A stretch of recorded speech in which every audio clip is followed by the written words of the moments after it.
బంగాళాఖాతంలో 3 రోజుల్లో మరో అల్పపీడనం ఏర్పడుతుందని వాతావరణ పరిశోధన కేంద్రం అధికారులు తెలిపారు. దక్షిణ బంగాళాఖాతం మధ్య ప్రాంతంలో ఏర్పడనున్న ఈ అల్పపీడనం 3 రోజుల తర్వాత పడమటి దిశగా వాయువ్య బంగాళాఖాతంలో శ్రీలంకకు దక్షిణ దిశగా కదలనుందన్నారు. ఈ అల్పపీడనం కారణంగా జనవరి 1-2 తేదీల్లో సముద్ర తీర జిల్లాల్లో, పడమటి కనుమల సమీపాల జిల్లాలు, ఉత్తరాది జిల్లాల్లో చెదురుముదురుగా వర్షాలు కురిసే అవకాశాలున్నాయని తెలిపారు. జనవరి 3 నుంచి 8 వరకు పలు ప్రాంతాల్లో ముంచుకు వస్తుందని, కొడైకెనాల్, ఊటీ తదితర ప్రాంతాల్లో దట్టమైన మంచు కప్పేస్తుందని తెలిపారు. జనవరి 10న ఈశాన్య రుతుపవనాలు కూడా రాష్ట్రం నుండి వెళ్లనున్నాయని తెలిపారు.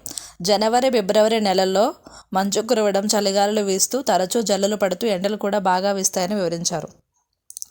ఇక ఉత్తరాది సముద్ర తీర జిల్లాల వైపు దిశగా కేంద్రీకృతమైన తీవ్ర అల్పపీడనం పూర్తిగా బలహీనపడిందని, ఈ కారణంగా వచ్చే 6 రోజుల పాటు రాష్ట్రంలో అక్కడక్కడ జల్లులు పడతాయని వివరించారు. నగరానికి సంబంధించినంత వరకు ఆకాశం మేఘావృతమై ఉంటుందని, కొన్ని చోట్ల ఉరుములు మెరుపులతో ఓ మోస్తరు వర్షాలు కురుస్తాయని వాతావరణ పరిశోధన కేంద్రం అధికారులు తెలిపారు.